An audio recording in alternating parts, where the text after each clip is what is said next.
The morning started ordinary. Just the smell of polished floors, the squeak of sneakers, and the faint hum of gossip bouncing from locker to locker. But for Amara Jordan, 17, quiet, black, and new in town, nothing ever stayed ordinary for long. She walked the hall with her hood up, her backpack hanging off one shoulder. Her hair, coiled tight, beautiful, unapologetic, caught glances from both sides of the hallway. Not admiration, judgment, curiosity, envy. Camera follows her slow steps. A whisper trails her like smoke. She looks weird. Drawings of her father, of Japan, of strength. Brianna steps forward, blocking her path. Hey, new girl, you deaf or just rude? Amara pauses, looks up slowly. Her eyes, calm, deep, unreadable. Excuse me, she says quietly. Excuse me? Brianna repeats, mocking her tone. You hear that, guys? Little Miss Sunshine wants to pass. Kayla snorts. Aw, let her through, Bree. Maybe she's late for karate class. Tyler laughs, phone up. Nah, this is gold. Brianna steps closer, too close. I don't like your attitude. Amara doesn't move. She doesn't blink. Then don't look at it, she says softly. A sharp inhale cuts through the crowd. The hallway starts to gather, whispers spreading like wildfire. Phones lift. Lenses glint. Brianna's jaw tightens. What did you just say? I said, Amara repeats, voice low but steady, don't look at it. The slap comes fast, sudden, cruel, echoing off metal lockers. Crack. The world freezes. Brianna's palm still raised. Amara's cheek burns, red against brown skin. Her sketchbook falls. Pencil rolls across the floor. A silence so deep it feels like the air itself is afraid to move. Then Amara smiles. Not wide, not angry. Just calm, controlled. She looks up, eyes gleaming with something ancient, something dangerous. You shouldn't have done that, she whispers. The bullies laugh nervously. Oh yeah? Brianna scoffs. What are you gonna do, huh? Amara exhales, slow. The kind of breath fighters take before they unleash storms. In her mind, she hears her sensei's voice. Never strike first, but never be struck twice. She bends down, picks up her sketchbook, straightens her backpack strap, and starts to walk away. But Tyler, still filming, blocks her exit. Nah, don't go yet, Jackie Chan, he taunts. We're just getting started. Camera cuts to Amara's hand tightening on the strap. She turns. The world slows. Every heartbeat counts. Brianna smirks again. Ah, she's scared. Amara steps forward, and the crowd instinctively parts. The quiet girl moves like a shadow, smooth, balanced. Hit her again, Tyler whispers, for the views. Brianna raises her hand. But before it lands, before sound even catches up, Amara's arm moves. Lightning fast, a block, a twist. A motion so precise the crowd gasps as Brianna's wrist stops mid-her. Brianna's face contorts in pain. What the? Amara doesn't turn. I don't fight the weak, she says, and walks out. Cut to black. Voiceover. But what Amara didn't know was that this moment, this single slap, was about to spark a storm far bigger than a hallway fight. And when darkness comes for her family, she'd be forced to unleash every deadly skill she tried so hard to hide. So if you think that slap was something, you haven't seen anything yet. The next day, silence follows Amara everywhere. Not the peaceful kind, the heavy kind, thick with judgment. Every eye she passes carries a question. Every whisper hides a threat. Amara keeps walking.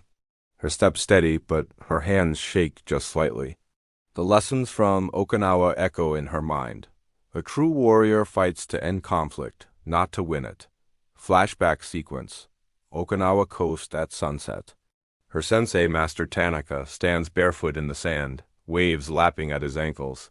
His voice calm as he speaks to young Amara, training barefoot beside him. Strength without control is chaos. Skill without wisdom is danger. Remember this, every time you fight, you lose something inside you. The goal is not to fight, but to walk away with peace still in your heart. The flashback fades, replaced by the cold buzz of fluorescent lights in the school cafeteria. Brianna sits at her table, surrounded by her crew, wrist wrapped in a bandage like a badge of honor. Her expression isn't pain, it's fury. She made me look weak, she hisses. No one makes me look weak. Kayla leans in. So what are you gonna do? Brianna's eyes narrow. We'll make her sorry. Real sorry. Tyler smirks.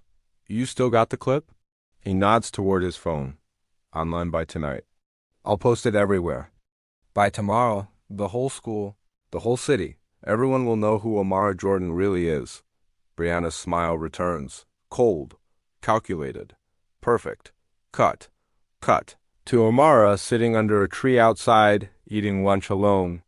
She watches the clouds drift, trying to calm her mind, but she can sense the tension building like static before lightning. Then her phone vibrates.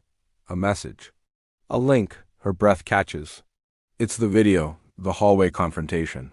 Hundreds of comments, some mocking, some praising, but all of them watching her.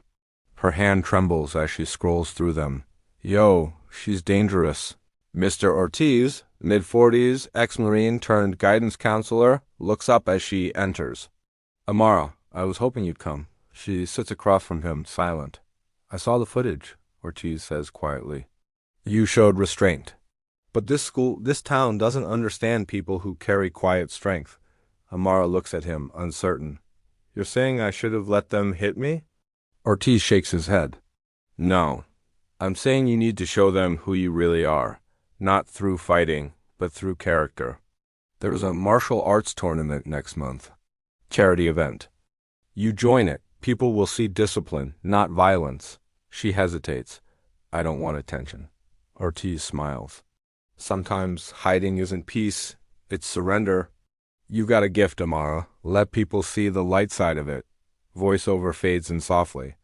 And that's when the storm began to shift. Because sometimes redemption doesn't come from revenge, it comes from purpose. That night, Amara sits on her bed. The moonlight cuts through the blinds. She takes out her father's old dog tags, hangs them around her neck. Then she unfolds her sketchbook. On a new page, she draws herself, not fighting, but standing strong in silence, surrounded by calm waves. But outside her window, headlights flash. A car slows. A phone camera glows inside. Brianna's voice echoes faintly through the night. She thinks she can hide. Let's show her what happens to people who embarrass me. Amara looks up, sensing the danger without seeing it. Her eyes narrow, calm, alert, aware. Camera zooms in on her reflection in the glass, calm but unshaken. Voiceover. She didn't know it yet, but that night, her past, her pain, and her power were all about to collide.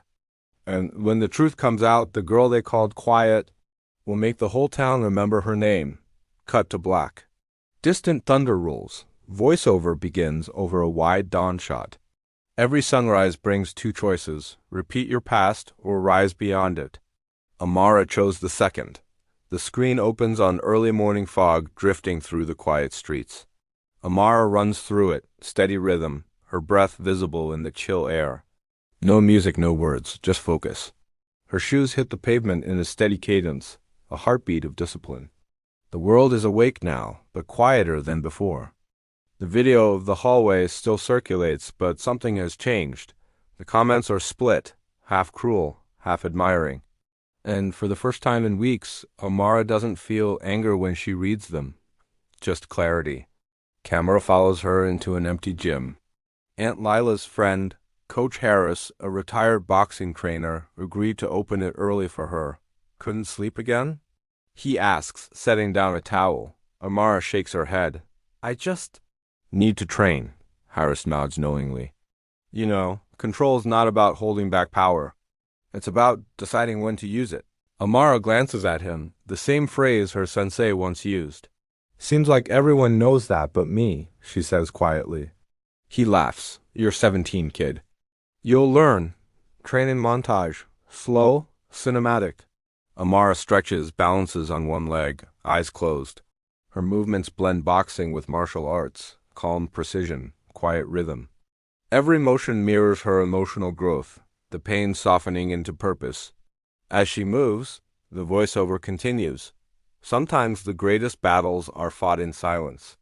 Not against enemies, but against your own reflection. Cut to classroom scenes. Brianna sits alone, her phone dark. Her usual crowd scattered. The hallway confrontation has become its own legend, but not the one she expected. People whisper differently now. She had it coming. Maybe Amara was right. Brianna's not as tough as she thought. Her pride crumbles brick by brick. Beneath the makeup and sarcasm, there's a flicker of regret. Kayla tries to comfort her, but Brianna shakes her head. "I'm not the bad guy," she mutters, half to herself. "She made me look like one," Kayla sighs. "Maybe you did that on your own." That line hits harder than any slap. Cut back to Amara, now home, sketching again.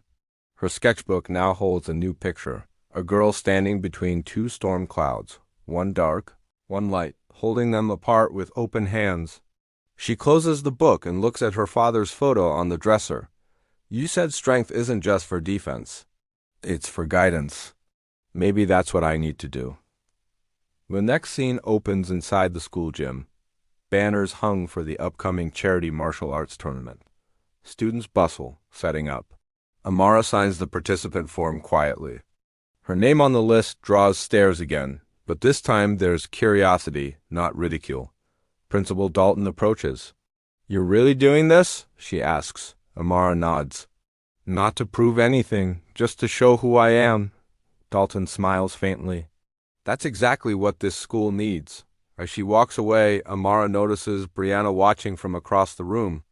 Their eyes meet just for a second. No words, no smirks, just silence. Voiceover. Forgiveness doesn't need to be spoken. Sometimes it's just choosing not to fight back. Days turn to weeks. The tournament grows closer. Amara's training deepens. Harris pushes her harder, but she never breaks. Every punch, every stance, every breath sharpens her resolve. Flashbacks weave through her training, her father showing her basic stances when she was small, her laughter echoing in the backyard, her first fall, her first win. All of it flowing back into the present moment. Tournament day arrives. The gym glows under bright lights. Spectators fill the bleachers. Brianna sits near the front, silent, her phone tucked away. No videos this time. Amara steps onto the mat, calm and centered. The referee calls for ready stance. Her opponent, a senior boy twice her size, nods respectfully. The match begins. It's not a fight, it's a dance. Every motion disciplined, graceful, balanced. She doesn't overpower him. She reads him, redirects him, guides his momentum. At the end, when the bell rings, she bows, both to her opponent and to the crowd. Silence, then applause. Dalton wipes her eyes discreetly. Coach Harris nods with pride. And Brianna, she stands, slowly. Voiceover softens. Sometimes redemption begins not with an apology, but with understanding. After the match, Amara walks off the mat, towel draped around her neck. Brianna approaches, hesitant. The whole room watches. "I saw what you did," Brianna says quietly. "You could have humiliated him like you did me. But you didn't." Amara looks at her, calm. "It's not about humiliation. It's about control." Brianna swallows, eyes glossy. "I was wrong about you," Amara nods. "And I was wrong to let you get under my skin." Brianna hesitates, then extends her hand. "Truce?" Amara looks at it, then takes it, firmly. The crowd exhales. Cameras flash. But this time, no one's laughing. Voiceover. They started as enemies. But the truth is, both of them were just trying to be seen. And in that moment, they finally were. The screen fades to a warm sunset over the gym. Amara sits on the bleachers, sketchbook open to a new drawing, two hands meeting in peace. Her sensei's voice echoes softly in memory. The greatest warrior is the one who turns battles into balance. Camera pans upward, sunlight flaring through the window. Voiceover, final line of Chapter 3. She came to this town invisible. She'll leave it unforgettable. But her greatest fight is yet to come. Cut to black.